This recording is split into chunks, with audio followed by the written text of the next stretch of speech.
Welcome to the WellMind podcast.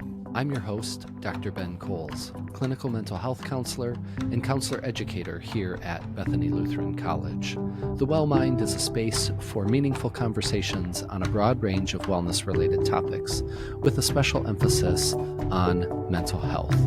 My guest today is no stranger to the WellMind. Dr. Jennifer Londgren has appeared annually on the podcast since its beginning, and she joins me again today for a wonderful conversation that I am eager to share with you. Now, Dr. Jennifer Londgren is a licensed marriage and family therapist. She is also a counselor educator. A lot of her teaching currently focuses on the area of addiction and substance abuse.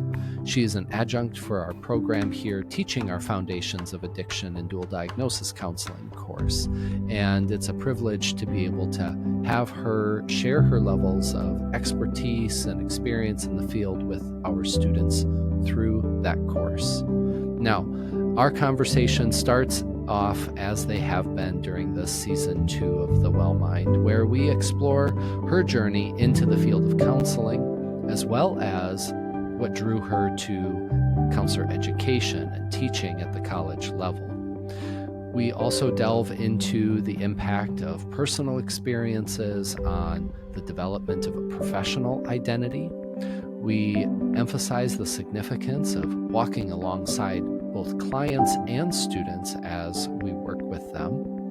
And Jenna shares a bit about how she continues to scale her impact through both teaching and writing. She is prolific in her presentations and has published a couple of books already at this point. So I try and glean from her some of her wisdom and practice as she strives to serve people in as robust a way as possible. And she's often doing that through her public speaking and through her writing and publishing. So I'm going to get out of the way of this intro here so that we can get into the episode. But if you want to stick around in the outro for a little bit, I plan on sharing some information on our recent CAPS conference that we attended. Both Jenna and I co-presented on wellness and ethics at that conference, but we had a lot of other great experiences. So stick around if you want to hear a little bit of a debrief on that in the outro. But here is my conversation with Dr. Jennifer Londgren on the WellMind. Hello and welcome to the WellMind. I'm excited to have a returning guest, Dr. Jennifer Londgren, back on the podcast for season 2. We're going to take a little bit of a different perspective and talk about your involvement in our clinical mental health counseling program here at Bethany, and a little bit of your origin story within the profession too. But I think it's important because I don't know if we've ever said this on the podcast when you've been on before, but like you have been involved with the counseling program before it was even a thing. Like it was just an idea and you were already a part of the program from its inception. Do you remember a conversation that we had? It was through Zoom, sitting on a patio at a coffee shop in Sioux Falls. And I don't even remember where you were. Do you remember where you were during that conversation? Oh man, I think I was in a conference room at Bethany. Okay. Was it with the steering committee? That original, everyone doing that original analysis to see if this program could work. And yeah. And then you and I got tasked with some curriculum-based kind of content or questions or something like that. So yeah, we would meet with that steering or feasibility committee, and then you and I met a couple of times, I think, just talking about curriculum. And you didn't know me, I didn't know you. So I thought that was just something that popped into my head. I was like, man, we have been quote unquote working together on projects really from the very beginning, back in like 2017 or no, it would have been 2018, I think. Yeah, I know that. Look at us now. I mean, who would have thought it? Yeah, who would have thought? Look at us. Look And at look us. at the program now, to be honest. Like Yeah. that's been really beautiful and amazing to see of like this was just an idea with a group of people working together to talk about it and then having you run it and just to see how it's grown and flourished has been amazing. Yeah. So Yeah. It's amazing. been a tremendous blessing for sure. So, and I had no idea. I know you didn't have any idea that this is where things were gonna go, but we had hopes, and we put our energy into it. So certainly been blessed to do that. So then fast forward, we're starting to offer classes in 2021, and we're going to do this course in Foundations of Addiction and Dual Diagnosis Counseling. And it's like, what better person than Jenna to teach this class? So reaching out to you, having you be an adjunct right at the beginning of the program, I'm like, were you may have been one of the first adjuncts actually in the program. It was you, or maybe Anita Smith would be the other one that was like right at the beginning. So teaching that Foundations of Addiction course, and I think you've taught that every semester that it's been offered except for one, correct? Yep, I think so. It's my third time. Yeah. Yeah. So yeah, it's been offered yeah, we're on that fourth kind of cycle. So, and then you were also our honored speaker at our hooding ceremony last year. So that was super fun to have you be a part of really the ending point for our students in their program too. And just delivered a wonderful message to our students then. Thank you. That was such an honor. I really appreciate that. That was a proud moment for me. So I appreciate just that opportunity to speak and to really celebrate that what was it, the second graduating It class? was, yeah, yeah, second Second graduating graduating class. class. Yeah, Yeah. yeah. So, I mean, just, yeah, super neat. I've been so appreciative of your ongoing support and participation in all these different ways with the program. And then here today, uh, talking about our program a bit, your involvement on the podcast. Um, I am starting off each of these conversations with a similar or same question. And I'm like trying to remember if I know this story or not. And I'm not sure that I do, Jenna. So what drew you to the field of counseling in the first place? Or how did you find counseling as a professional identity? Wow, that is such a good question. And I think it's a very, I don't know, hilly trajectory. It's a journey with a lot of curves. Um, and like counseling in general. So I think first I found it with just psychology in general, and that was with Mark Weekman at Bethany. I loved learning about people and I loved learning about behavior and the brain. I remember a social psych class talking about like cults and mobs and all of this group behavior.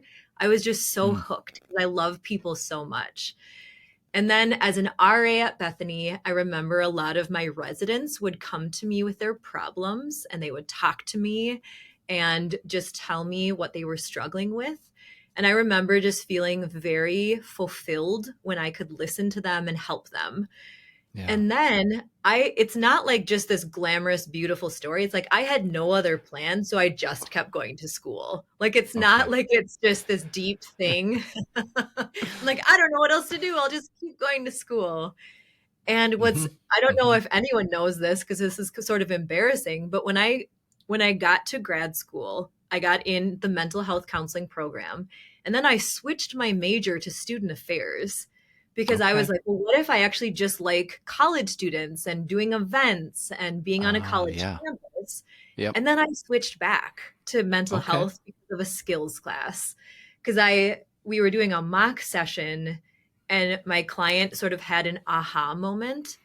And once I had that feeling of like, I really just helped her by helping her talk this out, Mm, then I was like, I will stick to my original major. And I haven't really looked back since. And I've yeah. always, that student affairs piece, I really get that fulfillment now as a professor on a college campus because I love the energy of teaching. I love the energy of college students. I love just the vitality of this life stage. I love the innovation and ideas and transition and just kind of all of the milestones of emerging adults. So I really love working on a college campus, and I feel like I get that student affairs piece there. But and teaching now counselors is what I love so much to do. So once again, it's not like just this one aha moment. It's just been a lot of kind of, I don't know, just these interactions with people and understanding that I can make a difference and that it can be a very healing thing. Mm-hmm. Yeah. Well, and it's so interesting because, yeah, for some folks, it seems like they're pointing to maybe one like moment or one experience that put them on a path or trajectory. But for you, it's really this accumulation of experiences that revealed to you this is a really meaningful path, a path that you would derive a lot of purpose from. And starting, just being a student, loving to learn, which you still do. I know that. That's a huge driver for you is your own learning and development. But then a lot of that happened in the context of relationships, some that were formal, like an RA supervisor type things, and others that were kind of manufactured, like in a classroom setting. But even in those moments, experiencing that power of connection and, you know, assisting somebody in a really tangible, meaningful way. Yeah, there's a lot of satisfaction and fulfillment that comes from that process. Yeah, that's exactly how I felt. And I just in all of my counseling experiences, I just love people so much and I love Mm. to help them. And what better way is just by hearing them and helping them feel safe enough to process these things in their mind and also supporting and encouraging them as well. That's such a something that I just really love to do. Um, and that's how I found this path. Yeah. Yeah. So as I'm thinking about this, that metaphor of the path, right? Where you're kind of walking on this path, on this journey that you're walking alongside clients, in a clinical sense or a counseling sense, but then walking with your students too. I mean, that's a huge part of your professional identity right now as an educator, teaching and training future counselors, both LADCs, addiction counselors, and mental health counselors in our program. And so I'm wondering, what really stands out to you as you think about walking alongside people, things that have been particularly useful or meaningful for you as you're doing this, quote unquote, walking with? Hmm. It's a good question. And I do love metaphors. I really like metaphors and I like to use them. So, what has been meaningful for me as I walk alongside people? Yeah. Um, I think for me is to not push them to run, maybe. Mm. If we're just going to keep with this Yeah. Just metaphor, stay on the just metaphor kind of for a go while. at their Just pace go with it. Yeah. and to encourage them to keep going if they want to stop, if they want to give up, Mm. and just to kind of be with them by their side instead of criticizing them, instead of pushing them to walk faster, instead of running ahead of them and saying, I'm over here. Why don't you join me? I'm up here. And in just kind of honoring their pace and honoring Mhm. where their path is going, and also knowing, not to be cheesy, but just that the journey is the destination. Like Mm. this is the process, this is the growth. It's not just some tangible place that we're going to go to, this destination at the end of it that we've arrived. Like this is it. Mm. Mm-hmm. Like There's a tremendous amount of patience that I'm hearing in this description. Yeah, I think so. And also just like as they, maybe for a supervisee or for a student, then maybe once we've kind of gotten in the pace of the walk, then they don't need me to walk with them anymore. Like the Mm. goal is maybe to not even be walking with them, that they can kind of confidently go down their path where they need to go. Yeah. Yeah. So again, my mind, my wheels are spinning as I'm thinking about this metaphor. But I've always thought one of my biggest things that I think about in my life is how do I make the most impact? Mm. And as a counselor, when you work with someone one on one, you think about the impact that you have. And if I always thought when I work with people with addiction, especially moms, like if a mom is healthy, Mm. that is going to change the trajectory of the lives of all of her children. And that Yeah. is going to change her community. That's going to change her family. And one person becoming better is going to have such a ripple effect on so many lives. And it could potentially save lives, save the lives of her and her children, even too. Yeah. And I've always been just astounded by that idea that like one person's life impacts so many other lives. And then when I think about teaching and I think about supporting a generation of helpers, then I think about the ripple effect on all of their clients. And if I can help one person become a really, really good counselor, then I'm having this ripple effect of all of their clients and all of the people in the lives of their clients. Mm. And that's what's always drawn me to teaching because I believe that I can make such a difference. I can have such a larger impact. Yeah. And, a lot of my work is in self care and well being and burnout prevention and building compassion, fatigue, resilience.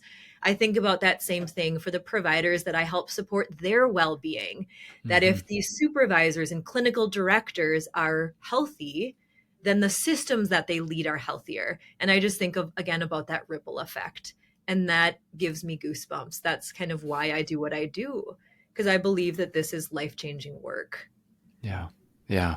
That's beautiful. That's beautiful. Um, yeah. Listening to you kind of walk through those different layers, I just think that, I mean, you've, I don't know if you've ever kept track of how many students you've had over the years or like how many presentations you've given, because you're speaking all the time and small groups, large groups, tens of people, hundreds of people, you know, and just thinking about those touch points that sometimes you're walking with somebody for an hour and that may be the only time that you have with them. And for others, it's, hours and hours over years, if they're a client or a student or something like that. So how do you, I don't know, how do you scale that in your mind of like thinking, okay, I get to be with this person over the next, 2 or 3 years or something like that versus going into a talk in a community and saying, well, I've got, an hour with them. And still having that sense of impact and meaning in your work. How do I scale that? Like, Yeah. that's another really good question. And that's something I'm always thinking about. So, one thing that I've done is just through writing. I think that's a really good way to scale that at a larger audience. Mm-hmm. And especially my last book with Time of Grace, A Guide to Mental and Emotional Wellness.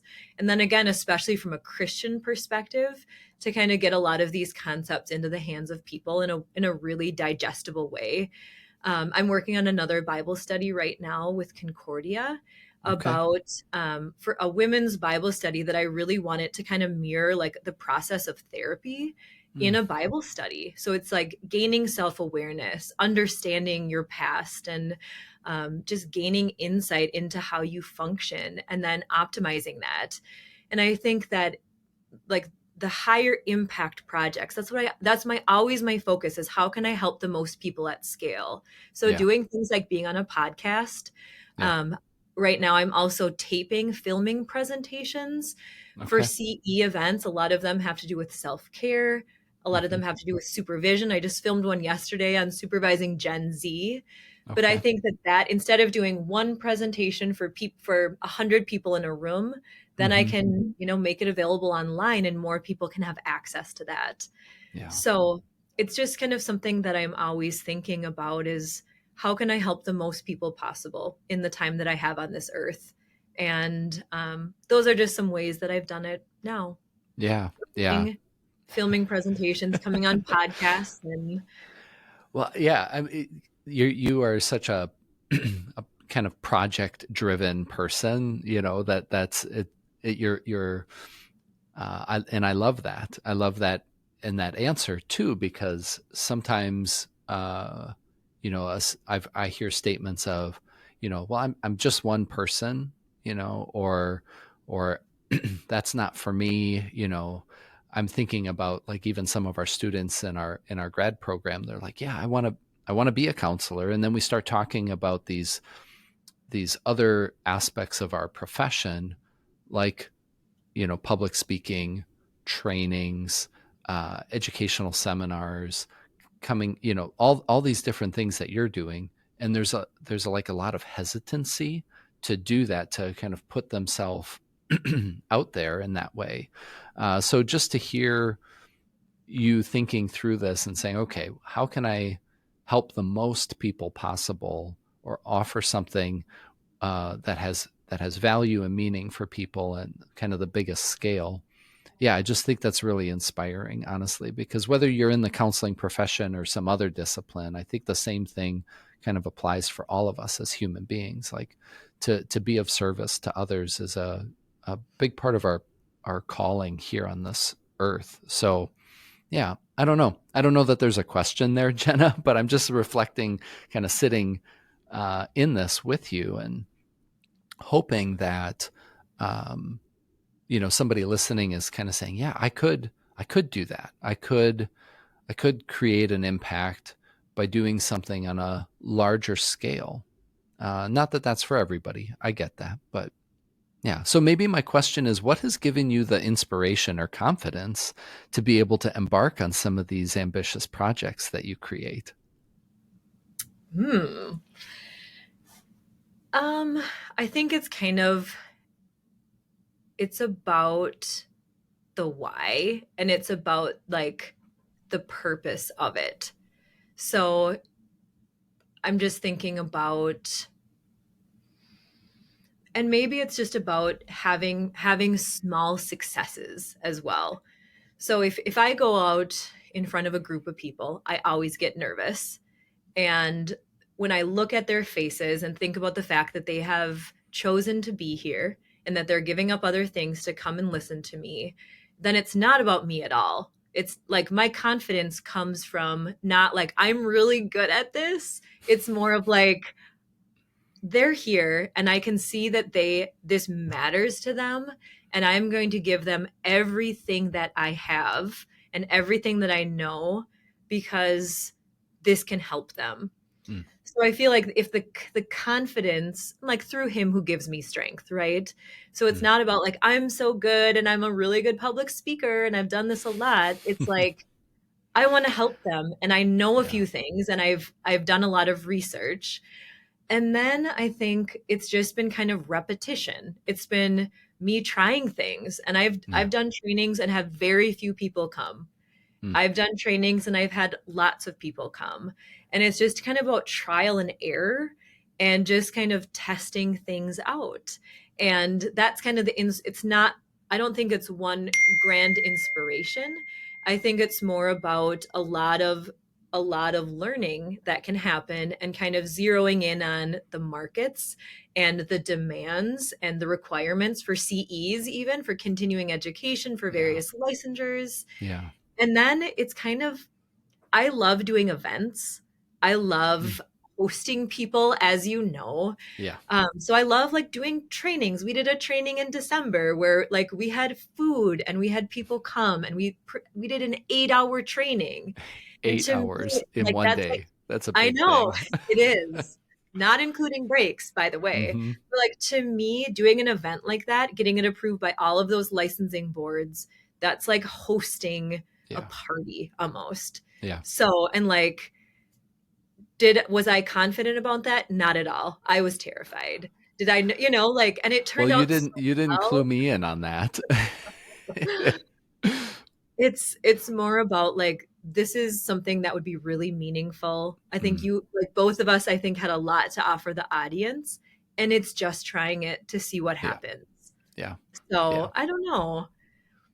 No, that was super fun. And your comment about hosting, I see these core values that that you hold that get expressed in these really like amazing and unique ways because I don't think I've ever heard somebody describe an 8 hour CEU training on ethics and self care as hosting people. You know, that's just a totally different like lens or paradigm to approach that.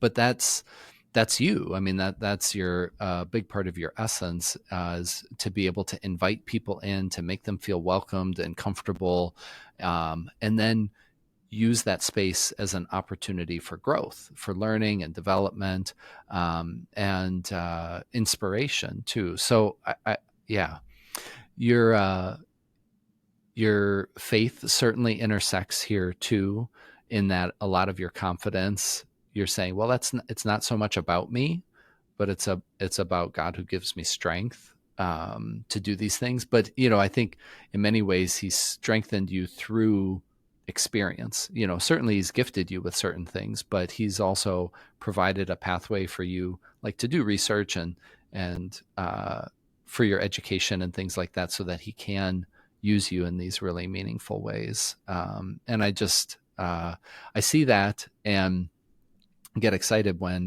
you're telling me about the next project and thinking, okay, how can we do this? So because we do have one coming up, we're a super Yeah. duper condensed version. I know we're recording this towards the beginning of March, and it'll probably come out after CAPS, but I am really excited for us to spend some time together at the CAPS conference in Denver later this month, and give that experiential presentation on ethics and self care. Yep, we're taking our 8-hour training and condensing it into 1 hour. So, Yeah, which is the not meat of it. real. That's actually not happening. We are doing something for an hour that Yes. is a callback to the 8 hour training that we did in December. Yes. Which was epic, by the way. I'm still not over the fact that we did that. Yeah, yeah, It was yeah. good. It was really good. And yeah, so I think getting to collaborate, I know that's another piece that I have really enjoyed. That's something that keeps me inspired and motivated too, is when I get to collaborate or work alongside great people.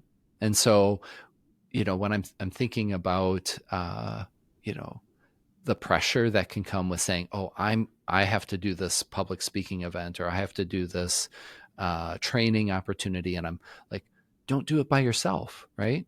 Like, enlist the help and support of some great colleagues that share that same passion or have that same drive, and it makes it uh, immeasurable times easier when you're up there in front of people sharing information, and you have a partner or two collaborating with you.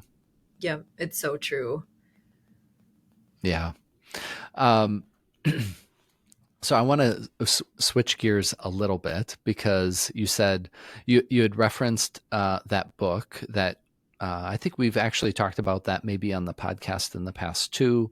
And I'll link in the show notes to that book. But I'm curious to check back in on this Bible study that you're working on right now with Concordia.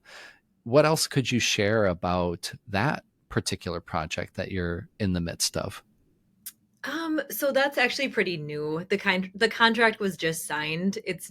The Oh, breaking news on the Well it is Mind. breaking news. Yeah. So the first draft is due January of 2026. Okay. Okay. So it's definitely a work in progress. I have a detailed outline. I have one study done. Mm-hmm. But this is totally a passion project of mine. this is one that, like, I've gone to Bible studies for the past 10 years for women. And when I go to Bible studies, I really want to feel connected. I want it to be a place where my faith can be strengthened and I can talk about really meaningful things. And we have such a great group in Mankato. I cannot say enough what a blessing the Bible study in Mankato has been for me and for so many women. Yeah. And I've always wanted it to be sort of like mental health, wellness, growth focused. So just kind of what I did with my other book, I really want to create a Bible study that I want to read that will help me grow as a person, help me grow in my faith, and then also in community with other people. So it's really going to be, I mean, it can be, I don't want it to be like therapy, like it's going to be triggering, but I want it to be connecting. Like this is going to be a place where you can talk about some vulnerable things, you can talk about struggles, and then you can kind of learn strategies that are both biblically based and then psychologically based as well, which has always been a big thing for me, is how do we use evidence-based strategies from psychology along with biblical principles, and how do we kind of marry those two things? Because in the psychology world, a lot of people, disregard the Bible, and then Mm-hmm. sometimes in our faith-based world, a lot of people disregard like kind of psychological principles. Sure. So Sure. just finding the way to integrate those is a big passion of mine, and do it in a way that feels, I don't know, that's just very healthy, and that's very that makes sense for people. Mm-hmm. And I've really appreciated the feedback that I've gotten on the guide to mental and emotional wellness, of like, okay, this really made sense to me. Like, thank you for putting it this way. I feel like I write very simply. It's not big psychological principles. It's like, here's a few ideas, here's what the Bible says. Let's put these two things together. Um, and I think that we can do a better job of that. And that's kind of one of my goals. How do we Yeah. cope in ways and learn this knowledge and see what the Yeah. research says, and then Yeah. also how that fits with the Bible? Yeah. Yeah. So there's so much good there. And I appreciate folks like you that take this time and spend this time to be able to bring those two worlds together in a credible way, because I think that uh, is incredibly helpful when people see and experience their faith being valued in a process of helping, whether that's within that group setting of like a group Bible study, or whether it's individually them working through something on their own. Um, but to be able to see how their faith is also reflected in that process, I just think that there's so much value there, because it's really the foundation for so many of us, and it's difficult when we're trying to grow or work through something, and then that part of us isn't reflected in the work that we're doing, or the book that we're reading, the group that we're a part of, where it feels like, okay, that my faith life, my foundation in Christ, that's something that's separate or different from this, when really it is still the basis and foundation for us. Yep, absolutely. And that's what I want to have more resources that reflect both of those things, Yeah. and that kind of make mental health and faith integration kind of on the forefront, Mm-hmm. and that Mm-hmm. people can do that work and find some relief from suffering, Yeah. find Yeah. some support, and find connection as well in And community. connection. Yeah. Yeah. Well, time always flies when we're chatting. So it's been great having you on the podcast. Thank you for contributing to this new approach and taking a season kind of approach to the well mind, and sharing just all the cool projects that you're working on, and as well as your insights on how this has happened for you, and your why and your purpose behind so much of the good work that you're doing in our community here locally, but also, um, wherever books are sold and wherever people are gathering around the word, to be able to access that material. So thank you so much, Jenna. I appreciate you being on the Well Mind again. Thank you. Thank you for all the work that you do. I appreciate you. Thank you, Jenna, for joining the Well Mind again and contributing in this way. And thank you for spending your time with me. I've enjoyed sharing this episode with you. Please like and rate the podcast if you enjoyed that episode as well. 5-star ratings certainly help with getting the podcast out to others. And hit that subscribe button so that all new episodes get dropped into your queue as soon as they are released, and you can listen to them through your preferred podcast platform. Now, in the intro, I hinted that I was going to talk a little bit about our experience recently at the Christian Association for Psychological Studies International Conference that was out in Denver and was just a couple of weeks ago. What a wonderful experience that was. This conference has been one that I have attended the last few years. The first year, of course, just going and checking it out. I'd learned about CAPS through honestly some of the textbooks that we use in the counseling program here. And I was really curious, like, where are these authors coming from? What organization are they connected with? And that's how I learned about CAPS. So I went, had a great experience going to that conference. It's always a interesting thing to go to when you're not really sure what to expect. But I was really impressed by the level of scholarly activity that's happening within CAPS, and the breakout sessions and the breadth and depth of content was just fantastic. So the second year that I went, I wanted to contribute to that conference, and so ended up doing a breakout session specifically focused on counselor education as an online program here at Bethany. One of the essential parts or pieces of our programming are residency experiences where our students come to campus for in-person intensive learning. I get to facilitate one of those residencies. That's the first one. And then I'm very involved in the other two in a supporting role as our other faculty are leading those. So presenting on how to create a really meaningful and connecting residency experience. So that was year 2.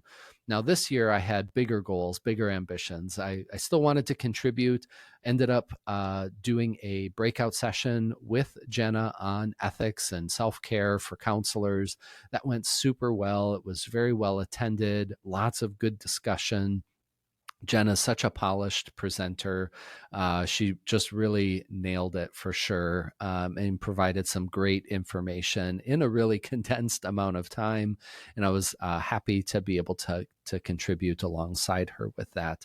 I also was on a panel discussion for another breakout session with a couple of other faculty from counselor ed programs. And that was really interesting because we were talking about how we are integrating Christian faith with evidence-based practice in our teaching and training through our grad programs. So that was super interesting to be able to collaborate with some colleagues from different institutions in preparation for the conference, but then to be able to deliver that with them and hear from a lot of other counselor educators teaching in other institutions and things that they're doing. So it was a great opportunity to just learn, share, grow with one another. I attended a pre-conference session that was very interesting.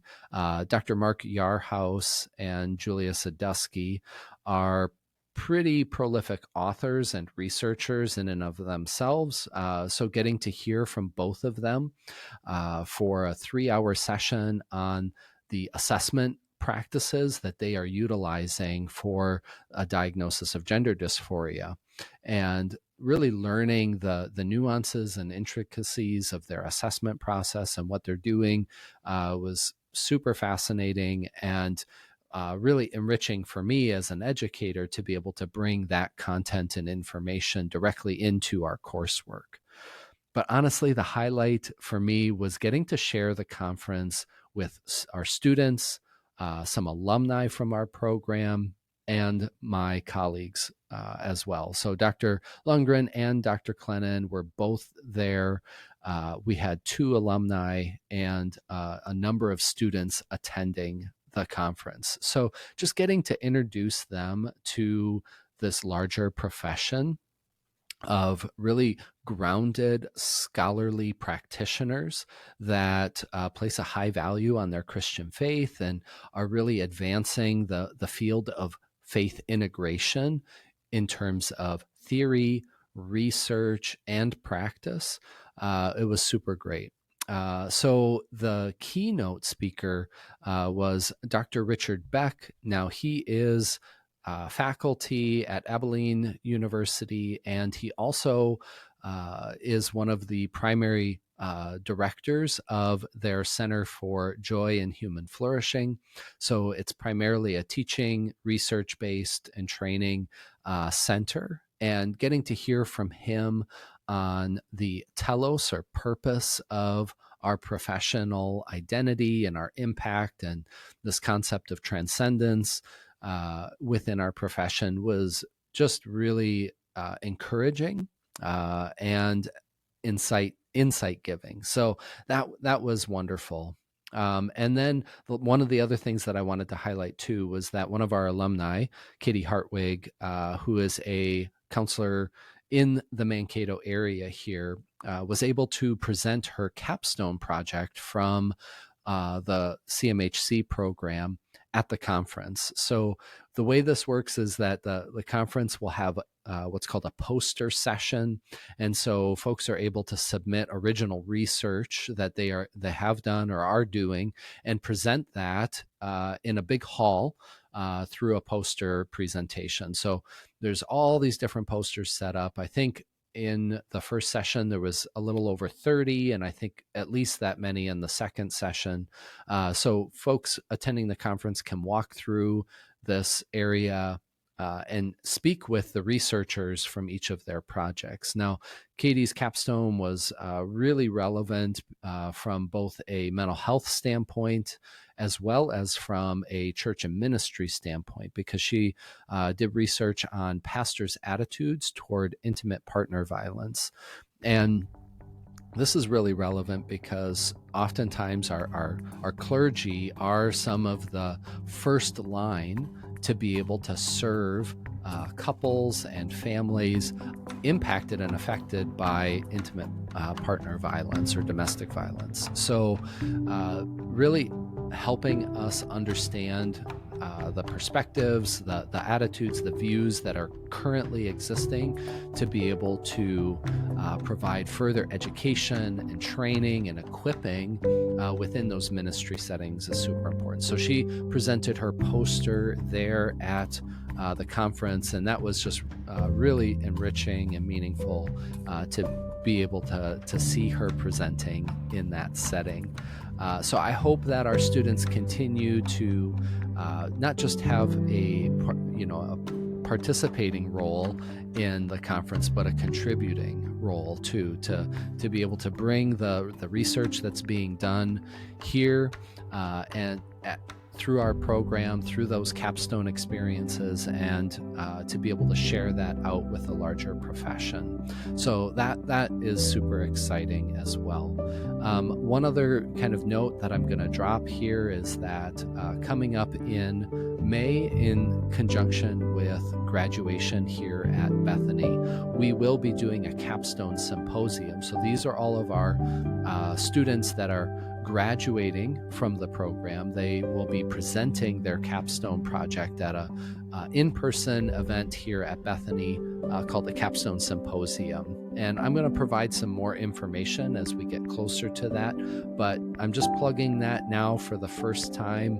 You're going to hear about that again as we get closer to that event and details and things like that. But that's really the bridge in the introduction for our students into the larger field, saying, okay, you've completed your training with us through your didactic work, your clinical work, and conducted some research within our field, and presenting that at a event like this is a little bit of preparation for some of those maybe larger conferences that they could be presenting at. So there's going to be a ton of wonderful information that gets shared out at that symposium. So be thoughtful about that and pay attention. I'll be, like I said, dropping more information and details as we get closer to that event. So thanks for spending your time with me. If you've stuck around here all the way to the end, I appreciate you. And until next time, be well.